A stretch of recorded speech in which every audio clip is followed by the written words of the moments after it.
नमस्कार दोस्तों। तो आज है सैटरडे। आज हम अपना द हिंदू का जो है एनालिसिस 16 और 17 सितंबर का एनालिसिस करेंगे। तो चलिए हम शुरू करते हैं अपने पहले क्वेश्चन से।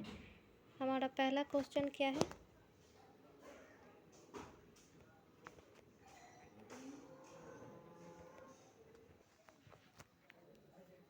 आज हम सबसे पहले पढ़ेंगे अपना ये practice map based question.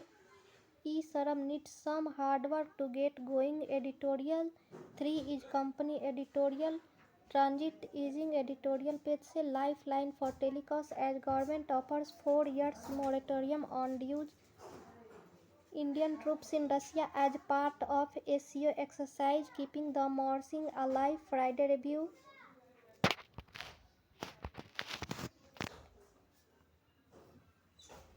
Chima to head NCLAT till September 20. Government tells SC ISRO working on reusable GSLV Mk3 launch vehicle.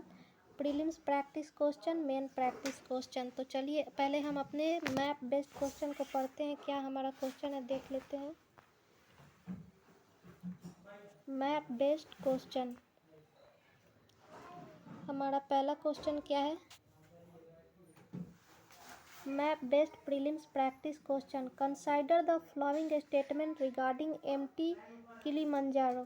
MT Kilimanjaro is the tallest free-standing mountain in the world.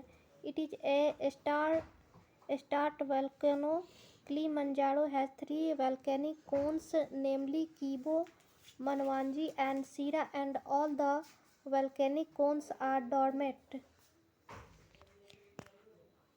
The Lumi and Pangani rivers drain Kilimanjaro on the western and southern sides respectively. Which of the above statement regarding MD Kilimanjaro are correct? तो इसका क्या answer correct हो जाएगा? इसका हो जाएगा A, first and second only. Next हमारा question क्या है? Map based. नेक्स्ट हमारा ये क्वेश्चन रहा। Consider the following countries Morocco, Portugal, Algeria, Spain. तो इसका क्या आंसर हो जाएगा दोस्तों? इसका आंसर हो जाएगा हमारा, एक minute. Which of the following countries has both alternate coast and Mediterranean coast. तो इसका आंसर हो जाएगा डी, फर्स्ट एंड फोर्थ, यानी कि Morocco and Spain. Next question क्या है? मैप बेस्ड प्रीलिम्स क्वेश्चन क्या है? Consider the following water bodies: lake Qaraoun, gulf, Aqaba, sea of Galilee, dead sea. Arrange the given water bodies from south to north. तो इसका answer हो जाएगा, हमारा C answer हो जाएगा। पहले आएगा कौन सा? 2, 4, 3, 1। ठीक है, चलिए हम अपने आर्टिकल के बारे में बात करते हैं। अब हमारा पहला आर्टिकल क्या है देखते हैं। पहला आर्टिकल डिस्कशन। हमारा पहला आर्टिकल जो है eShram needs some hard working to get going, इसके बारे में हम बात करते हैं।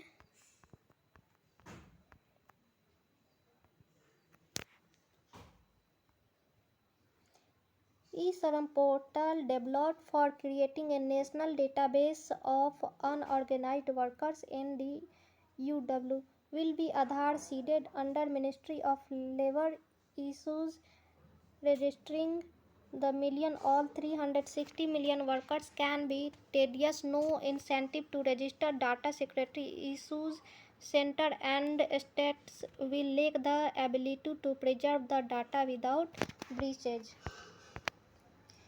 Exclusion: ESI EPF workers excluded. People aged over 59 are excluded. Aadhaar seeding is a politically sensitive issue.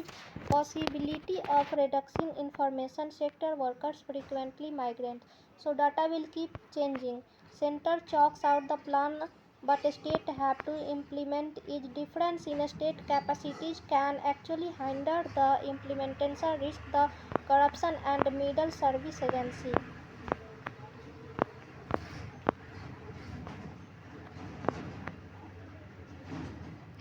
Next हमारा आर्टिकल है 3 company the Indo Pacific would be better served by the border strategic cooperation initiatives. इसके बारे में बात करते हैं। AUKUS trilateral security partnership member Australia, United kingdom, United state of America, significance complement Quad and Five Eyes intelligence sharing, US sharing nuclear powered submarine technology with Australia।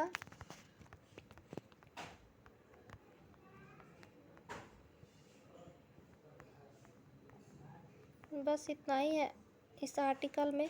Next क्या है article? Next हम important article पढ़ेंगे, ये सब नहीं पढ़ेंगे।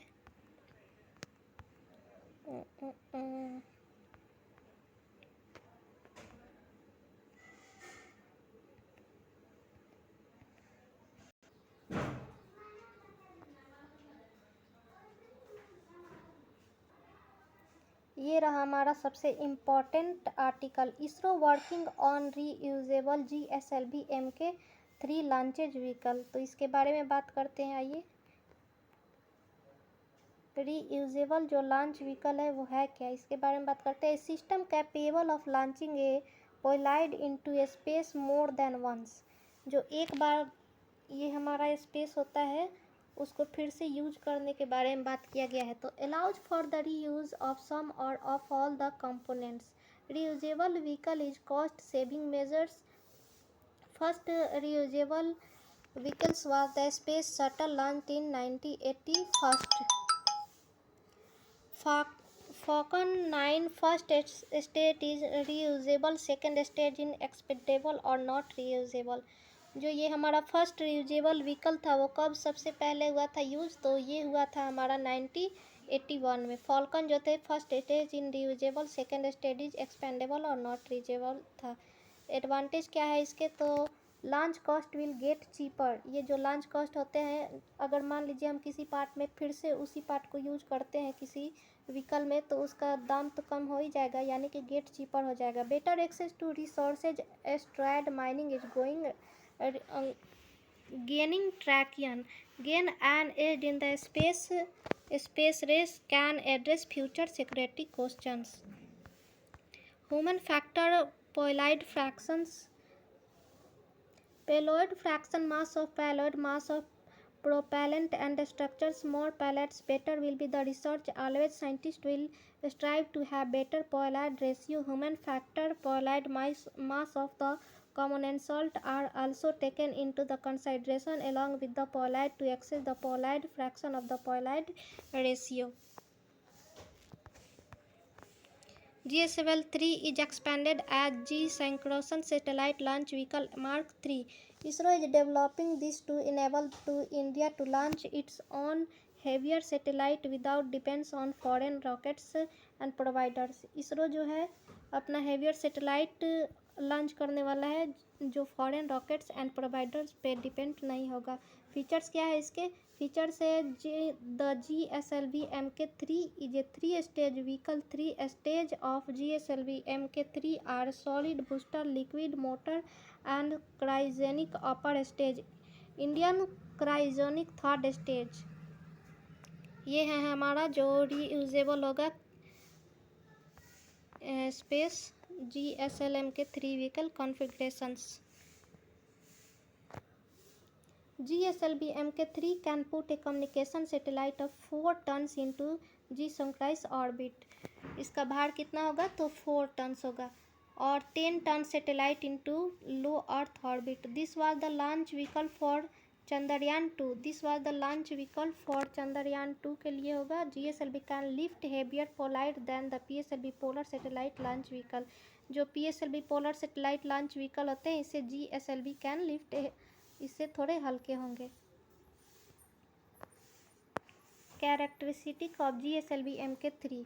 Characteristic किसके क्या है? Performance capability of 4 ton to GTO, payload capability to support 10 ton to low earth orbit LEO mission, cost effective, improved reliability or operability and redundancy management, future growth potential of payload with with minimum design change to support man-rated mission of Indian Space Program। इसके जो performance है, capability, वो 4 ton GTO है। Polite इसका क्या है, 10 ton to low earth orbit.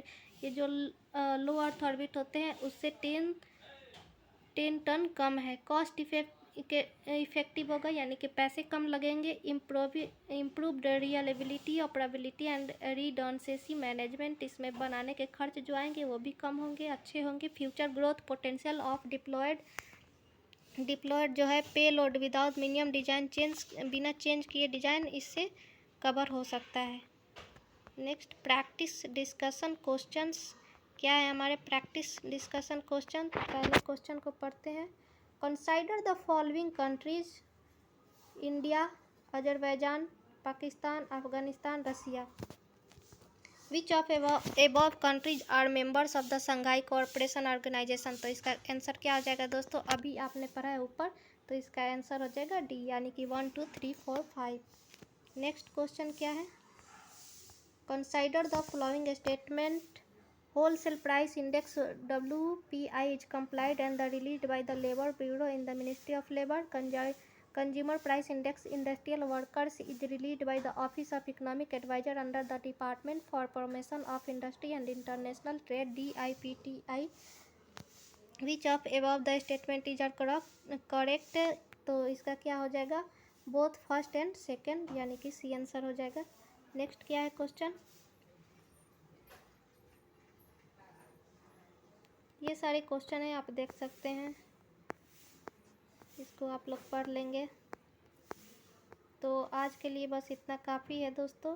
चलिए हम अब अपने नेक्स्ट क्लास में बात करेंगे फिर से। तो अगर अच्छा लगे आपको ये क्लास तो चैनल को सब्सक्राइब कीजिए और हमको सपोर्ट कीजिए।